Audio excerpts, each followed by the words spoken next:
পৌঁছে গেছি বাঁকুড়া জেলার কেজাকুড়া গ্রাম, যেটা হচ্ছে অত্যন্ত প্রাচীন একটি জনপদ এবং কাঁসা শিল্পের পীঠস্থান। লালচাঁদ চন্দ তার কাঁসা শিল্পের যে জায়গা, সেখানে পৌঁছে গেছি। উনি দুর্দান্ত সব ডিজাইন বানান, যা আপনি দেবেন সেই ডিজাইন কাঁসার থালায় তিনি তুলে দেবেন। ডাকনাম বাবলু। ওনার কাছে সরাসরি জেনে নেব যে উনি কিরকম ডিজাইন, ইউনিক ডিজাইন উনি বানিয়েছেন।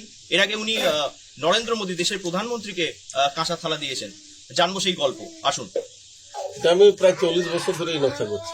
40 বছর ধরে। 40 বছর ধরে। একটু নকশাগুলো দেখান, যে দুটো আপনার কাছে আছে হাতে নিয়ে। আজকে এটার কাজ চলছে। এটা কাজ চলছে আর কি। আচ্ছা, শুভ বিবাহ লেখা। শুভ লেখা এবং ওয়েস্ট বেঙ্গল পুলিশ প্রশাসনিক ডিপার্টমেন্টের এগুলো সব দেওয়া হয়, বুঝতে পারছি।